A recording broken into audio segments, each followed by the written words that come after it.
au lieu de les faire courir sur le sol, moi je vais faire une petite structure à peu près à ça de hauteur pour faire courir les lianes dessus. Voilà, une bonne quantité de colle. Et je mets ça, tu vois, en force là-dedans. Là, je suis un peu trop tard, tu vois, c'est déjà 3e feuille. J'aurais dû repiquer ça au stade de 2 feuilles.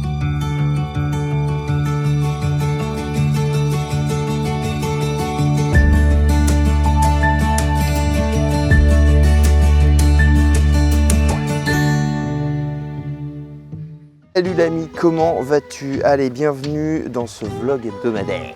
Alors, avant de commencer, et parce qu'on m'a posé la question, l'autre jour on m'a dit mais je comprends pas, je suis abonné à ta chaîne et je reçois pas les notifications quand tu publies de nouvelles vidéos. Il y a un petit truc à savoir quand même sur YouTube, si jamais les vidéos te plaisent, etc. et que tu décides de t'abonner, bah déjà bienvenue. Mais il y a une petite spécification, il faut penser à activer la cloche. La cloche que tu peux voir, ça te sert à gérer les notifications. Et de base, je crois qu'elle est configurée sur normal. En gros, je ne sais pas trop à quoi ce mode correspond. Mais si tu regardes, il y a aussi marqué toutes. Et là, tu auras toutes les notifications quand je publie une vidéo et quand je fais un post. Parce que oui, il y a un espèce de système de blog aussi sur YouTube. Et le fait de changer, de mettre sur toutes, et ben, tu auras vraiment toutes les notifications. Voilà, je voulais préciser ça avant de commencer. Sur ce, le programme. La dernière fois, on a fait un maximum de plantations. Aujourd'hui, on va en faire 0. Mais on a quand même quelques trucs à faire. Déjà, on va commencer comme d'habitude par l'update du potager. Celui-ci va être très rapide parce que j'ai pas travaillé ce week-end. Ce week-end, c'était repos et festival. Alors, voilà, il faut bien profiter de la vie quand même à côté. Donc, je n'ai pas fait de nouvelles zones ou de plantations ou de trucs comme ça. De ce côté-là, il n'y a pas grand-chose à te montrer. J'ai quand même 2-3 trucs que j'ai installés et dont on va parler. Tu te souviens, on avait planté les pastèques et les melons. J'ai installé les tunnels et je les ai installés avec un voile de forçage. Bon, bâche plastique, hein. Voilà, classique. Alors pourquoi j'ai fait ça? Le but ici, avec la bâche, ça réchauffe le sol. Et le tunnel de forçage, lui, va venir conserver la chaleur la nuit. En ce moment, on a des températures qui sont très froides, ça descend à 7 voire 6 degrés cette semaine. Et là, les melons et pastèques, ils ne vont pas aimer. Donc, j'ai fait des mini-serres, en gros, au-dessus de ces cultures-là. Ça coûte pas très cher, un arceau comme ça, c'est 3 €. Tu vois, j'en ai 5, donc tu as 15 balles et tu as 15 balles de bâche. Donc pour 30 €, tu as de quoi te faire une serre pour tes cultures de melon. Donc j'ai fait ça. Par contre, je me suis fait avoir. Il faut vraiment penser à débâcher dès qu'il y a un rayon de soleil. Parce que la bâche noire cumulée à ça, ça chauffe à une vitesse. Et ben, un matin, je suis sorti trop tard, j'ai débâché trop tard et mes melons ont brûlé. Je te jure, ça a brûlé, c'est impressionnant. Alors heureusement, je m'en suis rendu compte assez tôt, mais j'ai perdu 2-3 feuilles sur tous mes plants. Il y a encore des séquelles, tu vois, on voit des traces de brûlure. Bref, ça c'est à surveiller. Mais pour la nuit, ça leur permet de conserver une température aux alentours de 10-12 degrés. C'est pas fou, mais c'est mieux qu'un 6 dans la tronche, tu vois. Donc voilà, ça c'est une des petites updates que j'ai fait ici. Qu'est-ce que j'ai fait d'autre? Ah si, j'ai quand même planté quelque chose. Je t'ai menti. Oh, c'est juste que j'ai oublié, ça va, on va pas faire des formalités. J'ai planté les haricots plats. Ce sont des haricots grimpants, je te les montrerai plus tard dans la saison, ils sont excellents. Et ils produisent des très grands haricots tout plats. Et tu vas voir, niveau rentabilité, c'est plutôt génial. Alors je les ai installés au pied de la structure de la cabane de mon petit radis. Parce que le semi-direct, bon ça on en a déjà parlé plusieurs fois sur la chaîne, du semi-direct de haricots par rapport à quelque chose qui est fait en plaque alvéolée ou en godet, et ben voilà, ça a encore fait ses preuves cette année. Le semi-direct que j'ai fait tout autour de la cabane, et j'ai mis de la quantité, on l'a fait ensemble, tu l'as vu, et ben il n'y en a que quelques-uns qui ont levé, il y en a énormément qui ont pourri dans le sol, et il y en a beaucoup qui sont fait manger par les limaces. Voilà. Donc j'ai installé les haricots plats, qui sont des haricots grimpants, qui grimpent très vite. Ce sont des haricots que j'ai semés en plaque alvéolée. Et la technique de laisser pousser le 2e étage avant de les implanter dans le sol, ça permet directement de venir les accrocher dans les ficelles. Bon là t'es tranquille pour les attaques de limaces, ça va pousser nickel. Voilà, donc la cabane est en cours. Je voulais aussi te montrer des petits artichauts. Alors je sais pas si tu te souviens, mais j'ai récolté celui qui était au milieu, qui était gros. Et je t'avais conseillé de couper la tige entière pour que les 2 autres grossissent. Et ben regarde, ils ont très bien grossi. Ça marche vraiment bien cette technique. Par contre, malheureusement, à partir du moment où les feuilles s'écartent, à l'intérieur, on a des chenilles et à l'intérieur, il y a du puceron. Bon, Il va bientôt être temps que je les récolte, mais pour les nettoyer, ça va être galère, quoi. Un petit truc que je voulais te montrer quand même avant d'attaquer le boulot, c'est les petits pois capucines. Je trouve cette variété de petits pois vraiment magnifique. Ça te fait des fleurs violettes, mauves comme ça, c'est trop beau. Je kiffe vraiment cette variété. Et tu vois, les petits pois, la cosse des petits pois, eux aussi sont mauves. Alors les petits pois à l'intérieur vont être verts. Les haricots violets et les petits pois violets, de toute façon, ça finit vert après la cuisson. Donc là, voilà. Après, ce qui est marrant, c'est que tu vois, ça s'est un peu hybridé, je sais pas. J'ai aussi un plant qui fait des fleurs mauves. C'est rigolo, hein. Il fait des fleurs mauves, mais il fait des cosses vertes. Les cosses au début sont mauves et puis elles verdissent comme ça. Je ne sais pas pourquoi. Est-ce que c'est une hybridation ou pas? Je sais pas. Je pense pas, mais j'en sais rien. En tout cas, voilà, ce plant, il est vraiment magnifique. Je kiffe cette variété de petits pois. Et concernant les autres, eh ben, ils sont tous en fleurs. Là, ça commence à être un truc de fou. Alors là, actuellement, ceux-ci font 2 mètres de haut. Ça, c'est des petits pois destinés à la conservation. Ils font environ 1 mètre de haut. Et on a les petits pois qu'on va consommer en frais qui, là, ont atteint 2 mètres 20, je pense, de haut. Les cosses sont en formation aussi. C'est blindé de fleurs. Et ce qui est cool, c'est que c'est en hauteur, les fleurs. Donc les pollinisateurs les voient de loin, arrivent, butinent. Et ça, c'est très bien. Par contre, eh ben, ma structure de 2 mètres, j'ai un peu peur que les petits pois continuent de grimper. Voilà, ça, c'est un peu... ce qui m'embête. D'ailleurs, tu vois, là, ça déborde beaucoup de la structure. Il va falloir que je vienne les accrocher pour les rabattre comme ça et les maintenir. Parce que là, sinon, ça va se casser la tronche. On va peut-être commencer par faire ça, tiens, d'ailleurs. Je vais aller chercher une ficelle. Allez, une petite ficelle là. Et au moins, ça va les maintenir. Ils pourront un peu mieux s'accrocher. Puis en cas de vent, surtout. C'est le vent qui m'embête. Si jamais ça souffle, bon, bah au moins là... Peut-être essayer d'accrocher ça de l'autre côté, tiens, pour les rabattre. Faut faire attention de ne pas tirer trop fort parce que le petit pois c'est assez fragile. Le but c'est juste de les rabattre sans les casser. Moi, je peux presque faire le tour. Impeccable. Ça sera très bien comme ça. Hop. On va accrocher ça là. Voilà. Tu vois, le but, c'est pas de les rabattre complètement, hein. C'est juste de maintenir la masse et de la solidifier avec l'ensemble. Et surtout avec la structure. Comme ça, bon, au moins là, je sais que s'ils prennent le vent, ils vont pouvoir s'accrocher. Et peut-être que je referai un cintrage plus tard en haut, si jamais ça prend 3 mètres de haut, quoi. Là, ça va pas gêner pour la pollinisation parce que c'est relativement aéré, hein. Et puis pour la récolte, bah, je pourrais atteindre plus facilement le milieu. Donc c'est bien, moi j'aime bien le système. Structure verticale pour le petit pois, ça c'est clair. Et ensuite, on rabat. Voilà, comme ça. Là je suis à 3 étages déjà. Et au moins, bah, tu vois, ça tient quoi.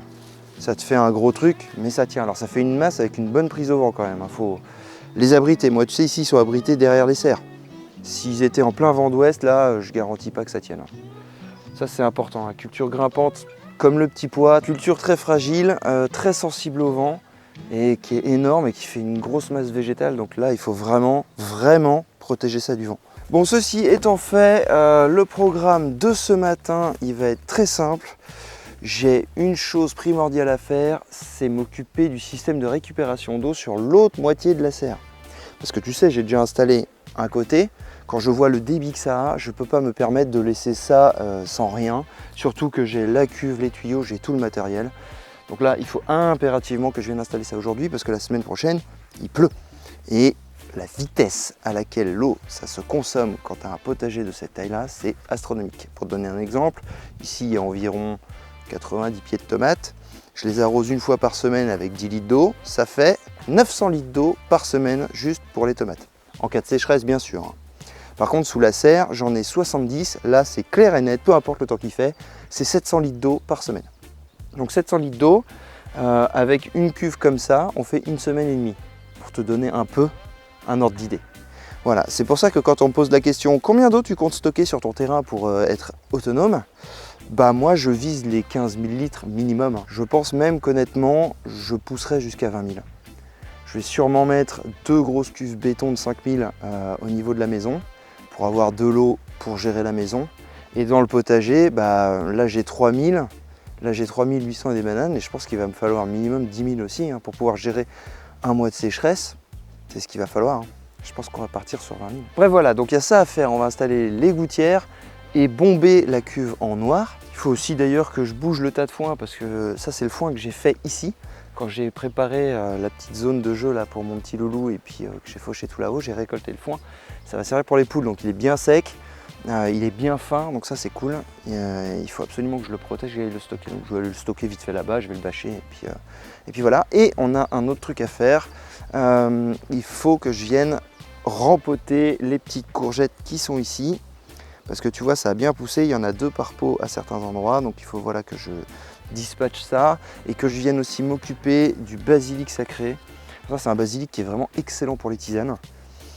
Je te laisse te renseigner, l'odeur est folle. L'odeur est vraiment folle, ça s'appelle du tulsi. J'en avais fait germer ici. Alors on peut avoir l'impression que ça n'avait pas bien pris, ça avait pris super bien, seulement ça s'est fait raser par les limaces. En une nuit, rasé. J'étais dégoûté, mais vraiment dégoûté. Heureusement, il y a quelques plants qui ont survécu, donc voilà, j'en ai un peu ici. Et ma mère m'en a ramené un pot. Seulement, comme tu le sais, hein, dans le basilic, là, il y a trop de plants, ça va pas bien se développer, il y en a pas mal qui vont crever. Donc on va séparer ça, je pense, en 2 voire 3, je sais pas encore. On verra. Voilà, on a ça à faire. Tu vois, ici, c'est comme ça que je fais pousser le basilic. Des fois, même dans un petit pot comme ça, il y a un plant, hein, et pas plus. Mais généralement, moi j'aime bien le faire en gros pot. Alors ça, c'est un basilic citron, je m'en suis fait dégommer un. Je le fais en gros pot comme ça et je le laisse bien se développer. Puis on verra peut-être plus tard comment en faire un arbuste. Même dans un pot comme ça avec 4 pieds, on pourra faire une belle touffe. Voilà, mais ça va dépendre de la saison. Il fait encore trop froid la nuit comme d'habitude. Et puis autre chose aussi par rapport au vlog de la semaine dernière, tu te souviens, on avait planté les patates douces. J'ai été prendre des bambous chez Michel, donc on va pouvoir monter la structure des patates douces.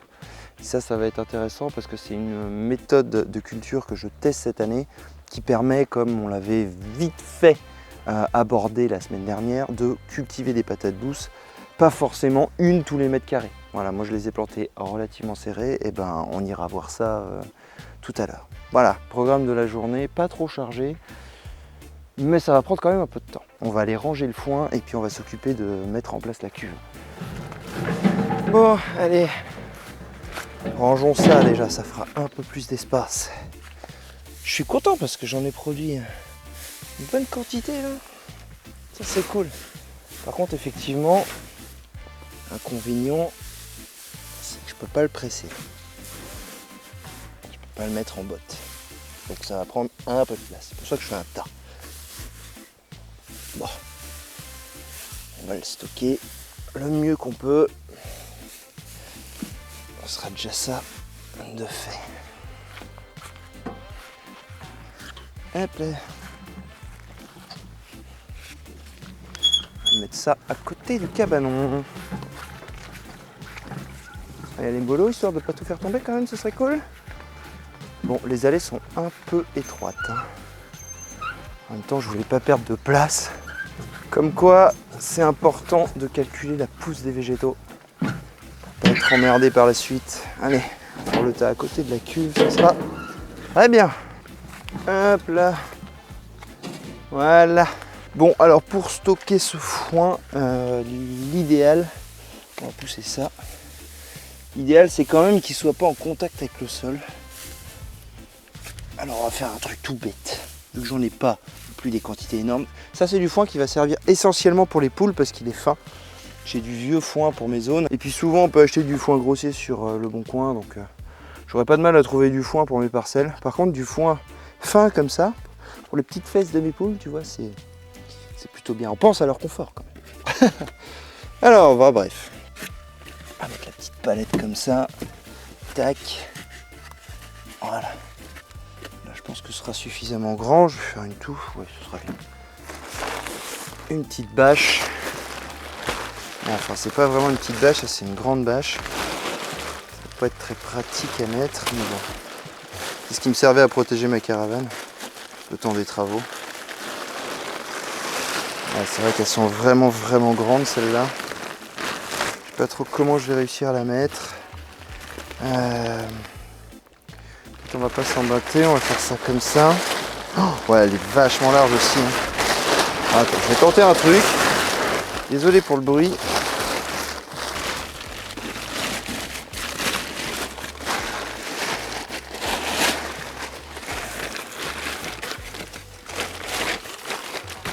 Voilà.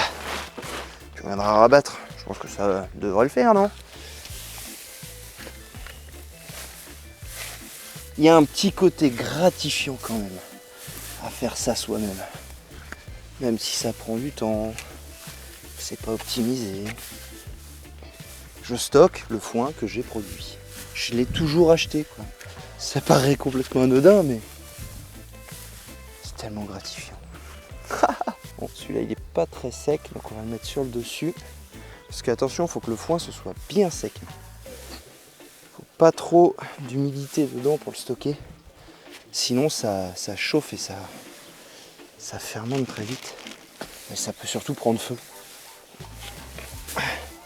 On m'avait mis en garde quand j'avais stocké mon foin à l'intérieur de ma serre. Bon, après, les hangars de foin qui prennent feu, c'est parce que c'est très compact, il y en a énormément. Et puis le foin qui est en train de fermenter au milieu, il est très humide.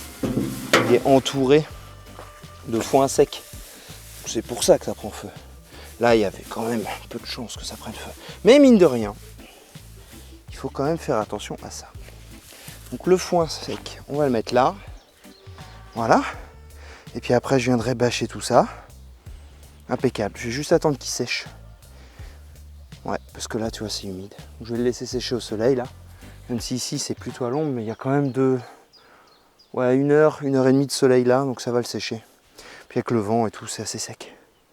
Voilà, impeccable. Allez, zou. Alors, l'objectif, bomber cette cuve en noir. Je rappelle vite fait pourquoi je la bombe en noir. Si l'eau est à la lumière, elle a tendance à verdir. Ce sont des microalgues qui se développent à l'intérieur. Pour la consommation, c'est pas terrible. Alors ici, je vais la bomber en noir parce que dans l'obscurité, ça ne se développe pas.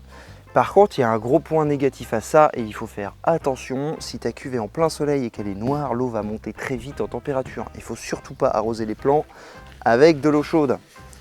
Donc si tu fais comme moi et que tu la mets dans l'obscurité, l'idéal quand tu achètes une cuve, c'est d'avoir des grilles comme ça. Tu peux faire monter des plantes grimpantes. Ces plantes-là, elles vont empêcher que la température monte trop haut. Ici, moi, je la mets à cet endroit parce que là, tu vois, on est toujours à l'ombre, il est presque midi. Donc elle est à l'ombre le matin, elle va se prendre 2 heures de soleil, voire 3 maximum, et après elle est à l'ombre de la caravane. Voilà, c'est important l'emplacement des cuves, très important. Bref, pour bomber une petite bête comme ça de 1000 litres en noir, en termes de quantité de bonde, il va t'en falloir 4, voire 5. C'est 4 minimum, sinon c'est clair et net que tu n'y arriveras pas. Hein, j'en avais pris 3 pour l'autre, ça n'a pas suffi. Donc là j'en ai 5 au cas où, histoire d'avoir vraiment du noir partout et que ce soit dans l'obscurité. Un autre truc important à faire, mine de rien, avant de bomber, et que j'ai pas fait sur l'autre cuve, c'est pour ça que je t'en parle, parce que si jamais tu dois le faire, au moins tu as l'info et tu pourras pas l'oublier. Ici tu as une graduation, alors tu la vois pas hein, parce qu'elle est de la même couleur que le plastique, mais tu as une graduation. Si on bombe tout en noir, d'ailleurs j'aurais pu mieux nettoyer ma cuve, ça aurait été plus intelligent. Mais bon, c'est pas grave, on va faire ça comme ça. Si on bombe tout en noir, on la verra plus. Et tu verras pas le niveau de l'eau. Donc tu prends un petit bout de Chatterton, tu vois, comme ça, que tu viens positionner sur la graduation. Alors un petit conseil, ne prends pas un scotch large. Le scotch large va te faire une plus grosse zone et ce sera plus facile pour toi de voir le niveau. Mais si c'est large, ça va faire une entrée de lumière beaucoup plus importante qu'avec un scotch fin. Et là, moi, ce que je recherche, c'est que ce soit dans le noir le plus total possible. On ne sera pas dans le noir total, évidemment, mais t'as compris où je vais en venir. Voilà, c'est pas droit du tout, mais on s'en fout. Excellent. Bombing. Alors, dis-toi un truc, il va falloir passer 2 couches. Tu n'auras pas le choix. Si tu passes en une couche, tu n'auras pas quelque chose de vraiment mat, et ça risque de couler. Ce qui serait dommage. Faut pas non plus se rapprocher trop près de la cuve. Sinon, ça coule. Mais tu vois, là c'est pas mal, mais une deuxième couche, ça va vraiment bien foncer le truc.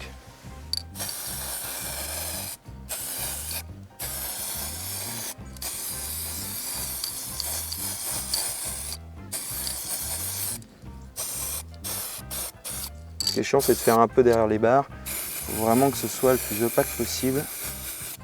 Tu n'auras pas un truc parfait, hein. C'est compliqué. Ou alors tu vas dépenser une quantité de peinture astronomique. Mais bon, déjà, le résultat est pas mal. Je vais la passer comme ça partout, puis je te montre ce que ça donne après une couche. Voilà, le job est fait. Bon, j'ai passé une première couche partout. Alors, tu vas voir qu'effectivement, 5 bombes, c'est vraiment le nombre exact qu'il va te falloir pour bomber une cuve de 1000 litres. 4, c'est pas assez, parce qu'avec 4, voilà, on obtient ça. Ça peut paraître bien peut-être à la caméra, mais est-ce qu'en se rapprochant, je vais réussir à te montrer? C'est pas sûr. En fait, il y a des variations dans la teinte. On voit qu'à certains endroits, il n'y a pas beaucoup de peinture. Il y a des endroits où j'ai des loupés aussi. Bon, bah la 5e bombe, elle va venir pour peaufiner ça, pour faire vraiment quelque chose de propre. Si on voit quand même à la caméra, c'est pas mal. Donc tu vois, il y a des endroits où c'est plus clair. Nous, le but, c'est que ce soit vraiment obscur le plus possible. Donc la 5e bombe, en vrai, elle est inévitable. Et puis même d'un point de vue esthétique, bon là, ça ressemble pas à grand-chose. Une fois que je vais avoir passé la dernière couche, ce sera nickel chrome. Bon, maintenant, on va la mettre en place. Alors j'ai déjà mis un peu d'eau dedans. Mais ça va. Ouais, ça pèse son poids quand même. Hein. Je la mets un peu décalée par là. Bon, de façon à ce que ça ne gêne pas le passage ici. Mais c'est surtout pour pas faire trop d'ombre sur la serre. Ici, il y a mon endroit matériel. Donc c'est pas gênant s'il y a un peu d'ombre. C'est pas gênant du tout. Par contre, je sais pas si elle est droite. Je vais peut-être regarder quand même au niveau d'eau. À mon avis, elle penche. Je pense qu'elle penche.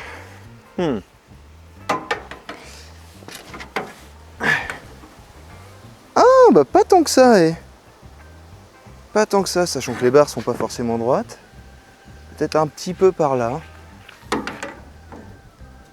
Elle penche un petit peu par ici. Mais de pas beaucoup. Et dans ce sens-là, c'est compliqué de mesurer. Hein. Elle penche un peu vers la serre, on pourrait dire.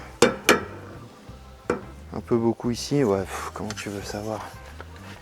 C'est pas évident. Et là, elle est bien, tu vois. Donc en gros, elle penche légèrement par là, mais il y a un peu de foin là-dessous. Et avec le poids, je pense que ça va se tasser. Parce que quand j'appuie dessus, ouais, franchement, ça va le faire. Franchement, je pense que ça va le faire. On va la mettre. Par contre, il faut qu'elle soit bien parallèle à la serre. Parce que cette cuve-là, contrairement à l'autre que j'ai mis derrière le cabanon, je vais la relier par le bas. Et notre petit scotch alors, notre petit Chatterton, tac tac tac. Enlever par là sera plus simple. Tout va venir ensemble. Voilà, ça me permet de garder la graduation. Et au moins on verra le niveau de l'eau. Bon alors, l'objectif ça va être de mettre ça, le T le plus bas possible, de façon à ce que le tuyau arrive là mais ne soit pas comme ça quand même quoi. Faut qu'il y ait une petite pente pour aller jusque là-bas. Au moins pour le départ, toujours commencer d'ici. Comme ça on remonte, parce que si jamais tu prends un point haut là-bas et puis que tu arrives trop bas ici, bah galère quoi, faut tout recommencer. Donc toujours commencer du point le plus bas. Et je préassemble les trucs moi, pour avoir une idée de la hauteur. Voilà, alors mon tuyau n'est pas à la bonne longueur, mais c'est pas grave, on va faire quand même avec. Il va falloir que je le coupe. Mais voilà, le but du jeu ça va être de faire ça. Et alors moi je le fais à l'œil mais avec un niveau c'est mieux. Et de voir à peu près à quelle hauteur, sachant que la cuve va s'effondrer un petit peu, à quelle hauteur il faut mettre le récupérateur. Il faut le mettre assez haut. Hein. Il faut le mettre assez haut mine de rien. Je vais le mettre là. Ça devrait donner un truc comme ça. Et là on sera bien. Parce qu'on arrive dans le rond. Ici on arrive assez haut hein, mine de rien. Il aurait fallu que j'enterre un peu la cuve. Ce qui est embêtant c'est que la serre est en pente. Donc la gouttière, wow, ça va être un peu chaud à poser de ce côté-là du coup. Le problème c'est que si je descends, après je peux toujours descendre tu me diras. Parce que de toute façon, même si ça remplit le tube, bah, va y avoir un peu d'eau stagnante à l'intérieur, mais si je descends, parce que l'emmerdant c'est si je monte trop haut, là-bas je vais être dans la pente, enfin dans l'arrondi, tu vois. Alors que si je descends, que je mets ça comme ça, là on peut avoir un truc pas mal. Ouais, donc je vais le fixer ici. Ça me permettra d'avoir du rabat. Ouais, de toute façon je vais pas avoir le choix. Ça va être ça. Même s'il y a un petit peu d'eau stagnante ici, bon, je préfère ça que de me retrouver dans l'arrondi, ça va faire trop bizarre après. Esthétiquement parlant, ce sera pas terrible. Donc on va faire ça.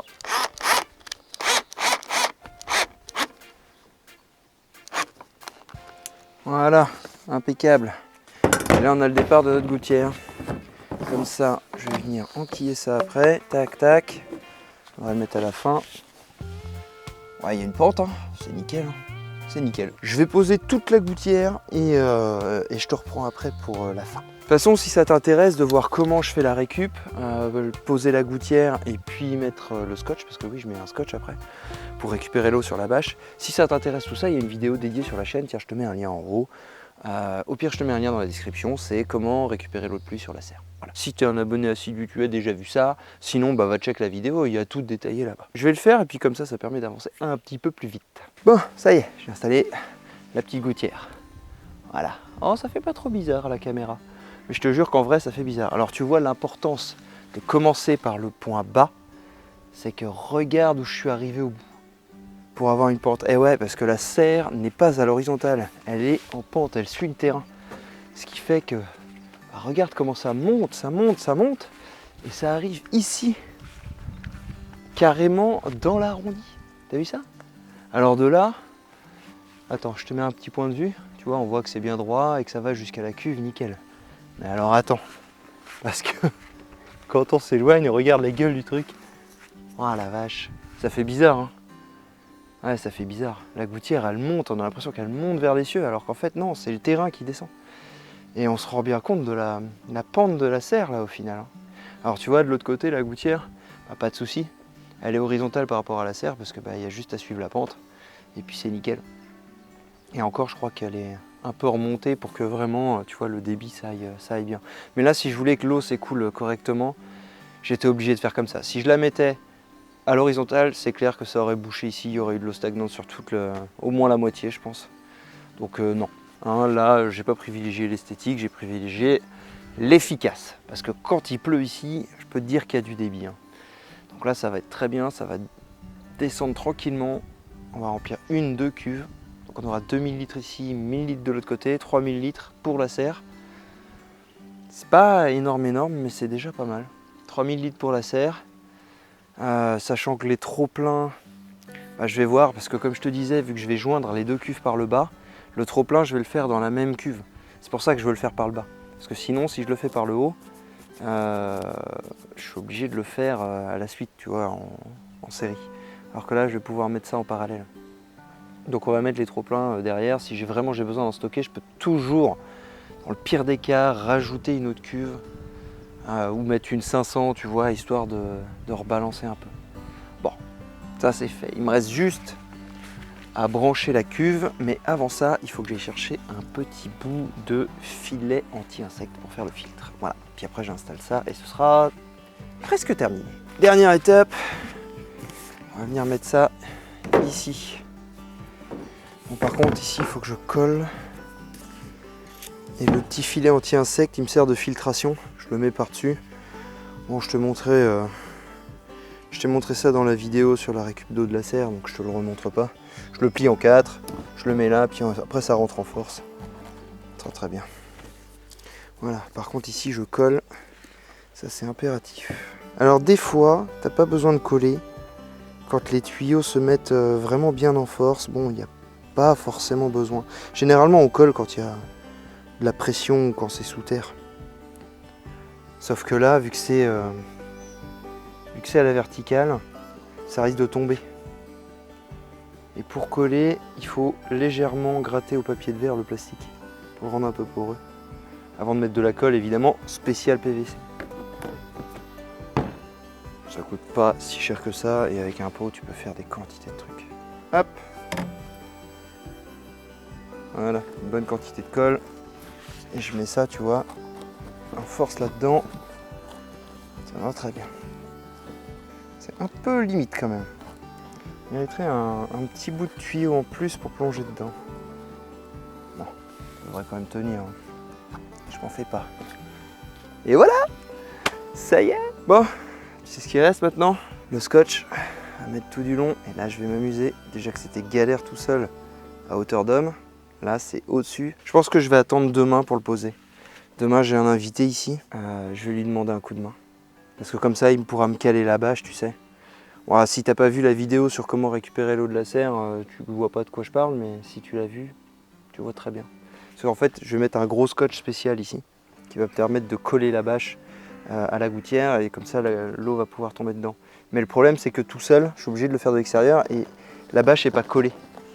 Donc ça fait de la merde. Alors demain j'ai quelqu'un qui vient sur le terrain pour visiter, donc ouais, je vais en profiter pour lui demander un petit coup de main. Bon, bah tu feras pas la fin. Désolé. Allez, on va aller s'occuper des patates douces maintenant. Alors, le but du jeu ici, ça va être de mettre une petite structure en hauteur. On va pas faire pousser les lianes de patates douces, même si honnêtement on pourrait. Hein. Tiens d'ailleurs, il faudrait que je teste ça une année. Juste mettre un tuteur et faire pousser la liane de patates douces comme ça à la verticale. C'est intéressant à tester, mais je pense qu'elle n'aurait pas assez d'ensoleillement.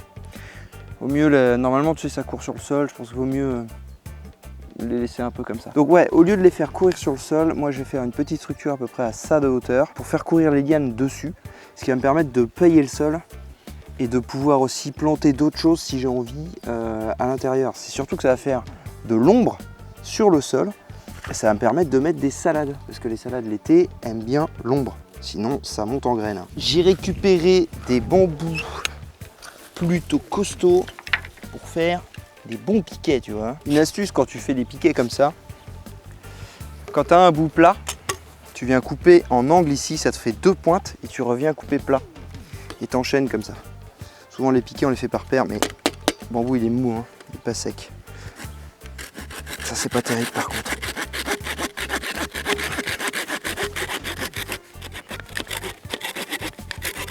Tac, hein, c'est une pointe quoi.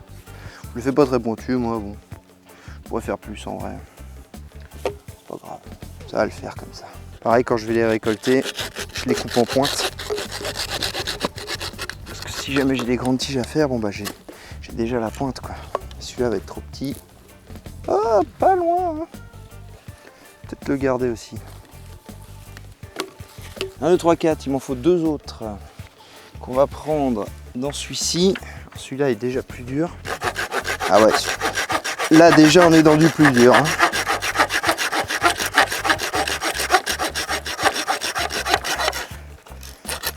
Du coup je sais pas si c'est vraiment une bonne idée que je fasse mes poteaux avec ça.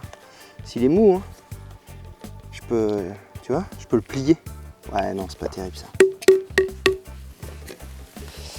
C'est pas terrible.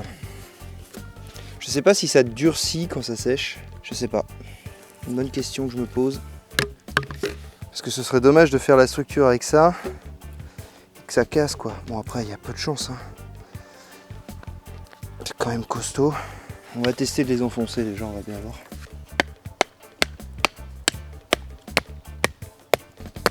Ouais d'accord. Pas foufou hein.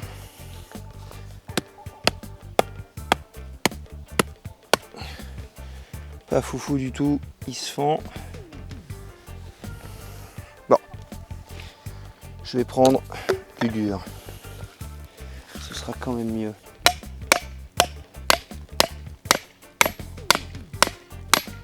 Nettement mieux.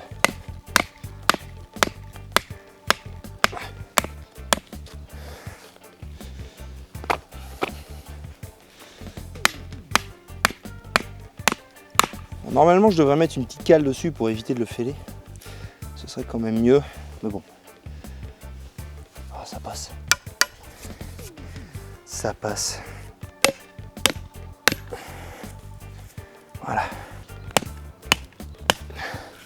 C'est du dur à sévère quand même, hein. Mais bon. On fait à l'arrache, hein, comme d'hab. On fiche un peu que ce soit vraiment bien symétrique. Là, je vais mettre un au milieu parce que sinon il y aura vraiment du poids. Pauvre bambou. Ah, ce qu'il faudrait faire, c'est récolter les cannes au mois d'avril, même février, mars, dans ces eaux-là, et les laisser sécher avant de faire les structures.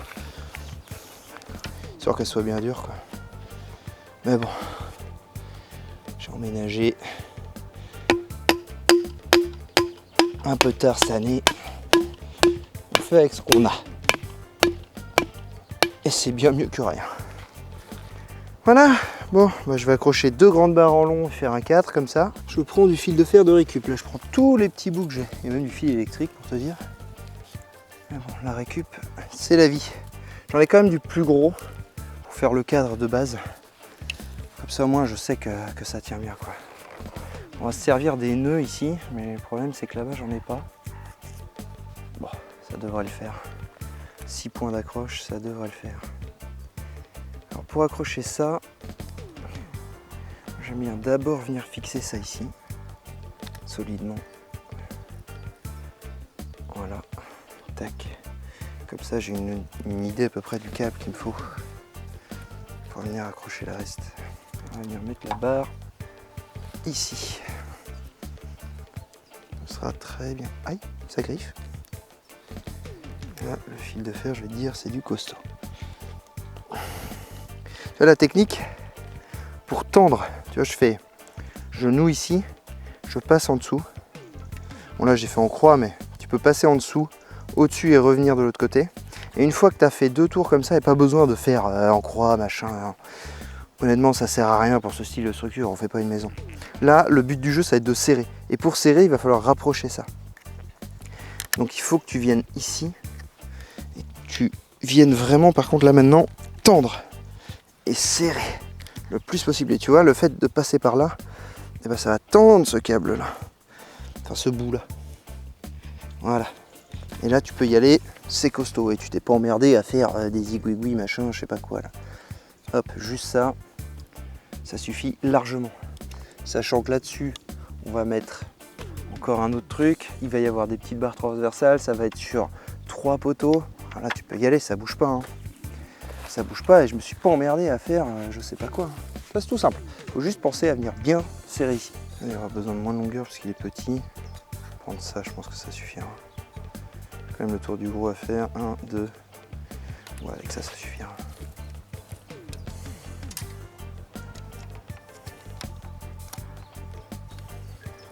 Tu vois, on met bien le nœud sur un côté. Voilà. Comme ça, j'entoure. Le tour du poteau, un autre tour. Et là, limite, alors soit on fait... Moi, je préfère faire encore le tour du poteau pour qu'il y ait... tu vois, que ça prenne aussi en bas. Tac. Et là, on vient serrer. Le plus possible. Le mieux c'est de faire avec une pince parce qu'avec une pince on peut vraiment, on a plus de force. Moi je le fais avec les mains, ça suffit. Voilà, là j'ai un truc qui bouge pas. Je vais t'épargner la construction du cadre, enfin d'accrocher les autres parce que bah c'est exactement la même chose à chaque fois hein. Et puis t'as vu les structures, on en a fait quand même pas mal ensemble. Je vais le faire et après on en parlera vite fait de cette structure. Voilà, bon la structure ça donne ça. Alors j'ai pas encore attaché les barres au dessus mais il faut que je le fasse. Alors tu vois il y a un certain nombre de nœuds à faire. Oui je pourrais utiliser des serflex, tu sais les trucs en plastique là mais non hein, parce que pour démonter la structure après bah tu les enlèves et puis bah tu les jettes. Donc ça fait encore de la consommation, je suis pas fan. Là ça va me prendre du temps c'est sûr. Mais si je veux la défaire, la structure, j'ai juste à enlever les bouts de fil de fer et je la récupère. Voilà, d'ailleurs ça c'est de la récup de pas mal de structures d'avant. Et ça me sert à en faire d'autres. Voilà. Donc le but du jeu, tu vois, c'est d'avoir fait un espèce de plateau à environ 40-50 cm du sol. Et je vais faire courir les lianes de patates douces dessus. Alors c'est peut-être un peu haut, tu vois, j'aurais peut-être dû la faire un peu plus basse. Mais bon, c'est pas grave. On va les laisser dans un premier temps évidemment courir par terre. Et une fois qu'elles seront suffisamment grandes, hop, j'irai les mettre en hauteur. Et je pourrai pailler le sol et venir cultiver de la salade comme je t'expliquais tout à l'heure. Voilà, ça va permettre de garder le sol à l'ombre. Ça va être plus ventilé que si jamais je laissais les lianes courir sur le sol naturellement, tu vois. Et puis c'est surtout que bah, je récupère ma zone de culture, quoi.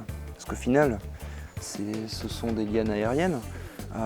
Si je les laisse couvrir par terre, compliqué de mettre de la salade au milieu, tu vois. Alors que là, si je les fais pousser à cette distance-là du sol, eh ben, je peux cultiver en dessous et à l'ombre. Voilà la petite structure de patates douces. Je viens de passer devant mon mesclin asiatique. Il se fait défoncer par les Altis. Mais alors, défoncé. Regarde ça. Oh, c'est de la dentelle le truc. De la dentelle. Putain, c'est incroyable. C'est dommage parce que ça c'est bon. Bon, alors après je vais le laisser encore pousser un petit peu, mais regarde, elles sont là. Bim. Les altis pour les choper, bon courage. Bon courage pour choper ces petites bêtes là. Ça saute, dès que t'approches ta main, pouf, ça saute. Là, ok, donc le mesclin asiatique, je savais pas que c'était sensible à l'altise. Bah maintenant je sais. Maintenant je sais. Oh là là, c'est dingue. Bon, faudra faire gaffe et bien les laver avant de les manger. Hein. Allez, petite session repiquage pour finir. On va s'occuper de basilic sacré, le tulsi. Et ça, c'est de la courgette verte, normalement. Voilà, on va faire ça tranquillement. Parce que là, moi j'aime bien semer 2 graines de courgette par pot. Souvent, il n'y en a qu'une qui germe. Ça arrive qu'il y en ait 0, mais c'est rare du coup. Mais au moins, quand il y en a une qui germe, bah, j'en ai une des 2 qui a germé. Ça fait pas 0, parce que sinon, bonjour le gâchis de terreau à semis, quoi. Là, au moins, il y en a 2. Bon, après, je les sépare plus tard. Par contre, il faut faire attention. Tu vois, la courgette, les racines, elles vont vraiment très bas direct, quoi. Alors, pour les séparer, il faut être délicat. Il faut pas attendre trop longtemps avant de les séparer, parce que sinon, les racines s'entremêlent. Et alors là, on fait des dégâts. C'est des plants qui, normalement, n'aiment pas être piqués. Tu vois, même là, j'ai senti que ça avait craqué. C'est important, tout ce qui est courge, courgette, melon, tout ça, de venir repiquer, enfin de venir séparer le plus tôt possible. Le plus tôt possible, limite quand la graine sort. Voilà, une fois qu'on est sûr que ça a germé, hop, on vient l'envoyer. Là, je suis un peu trop tard, tu vois, c'est déjà 3e feuille, j'aurais dû repiquer ça au stade de 2 feuilles. Ça aurait été bien mieux pour ça. Par contre, la motte est assez grosse, je vais un peu galérer à la mettre dedans. Ou alors je fais ça comme ça pour pas trop abîmer les racines. La mettre au milieu. Ouais, c'est pas fou. Oh si, ça va le faire. Bon là, quand je repique comme ça, vu qu'il y a déjà une bonne base de terreau à semis, je remets du terreau universel pour potager. Ça fera le café, ça va bien se développer. Et puis là, la saison des courgettes s'est lancée. Je les mets comme ça. Je dis ça parce que j'ai pas besoin qu'elles se développent beaucoup avant de les mettre en terre. Là, je vais attendre 2 feuilles. Et puis ça, c'est des courgettes qui sont pas pour moi en plus. Donc, j'attends 2 feuilles, 2 vraies feuilles. Et après, généralement, je les vends comme ça. Je m'embête pas. Ça sert à rien d'attendre. Et puis entre nous, la surveillance, l'arrosage, tout ça, c'est du temps. Hein. Donc plus longtemps je les garde, plus ça me prend du temps. Alors quand c'est pour moi, j'ai pas le choix, mais quand c'est pour vendre, je vends les plants suffisamment résistants, bien sûr, hein, attention, mais plus petits que si je les gardais pour moi. Comme ça, les gens les gardent chez eux et s'en occupent chez eux. Puis c'est bien, ça apprend aux gens aussi à s'occuper de leur petit bébé, plutôt que d'acheter des trucs tout faits. Prêt à planter. Et là au moins on apprend, puis il y en a chez qui ça fait naître une passion. Moi j'aime beaucoup m'occuper des petits plants comme ça. Ah voilà, ça a carrément hop là, on va mettre ça comme ça.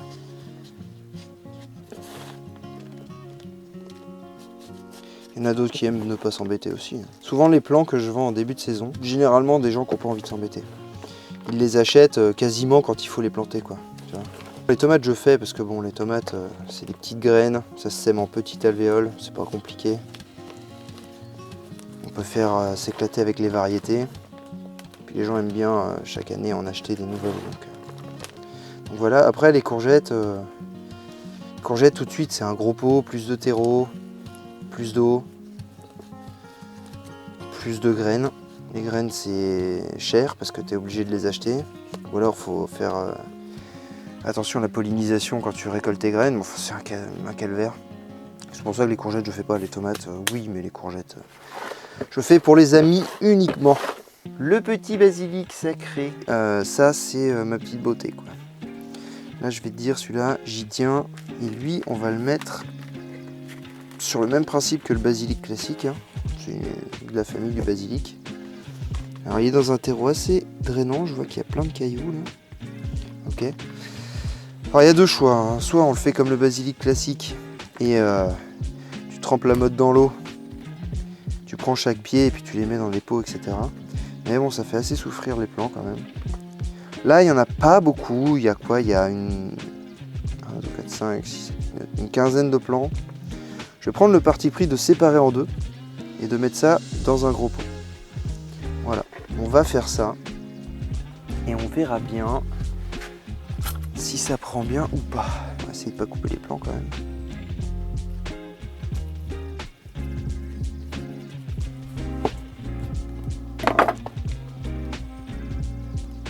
Bon là par contre forcément on fait un peu de dégâts au niveau des racines. Mais ça va encore, ça va. Les plants sont assez petits. T'as vu, c'est marrant.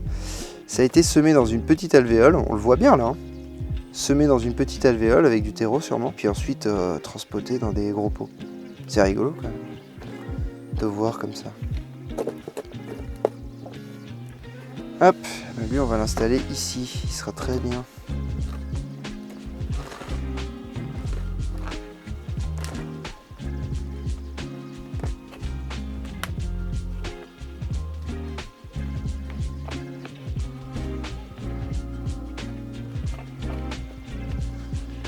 Voilà.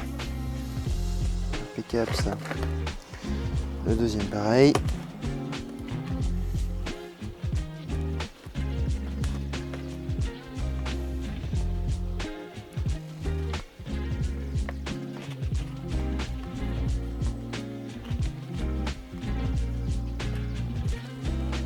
Hop. Et voilà. Et on va les laisser pousser. Bon, bien sûr, un petit arrosage hein, pour lier tout ce qu'on vient de faire.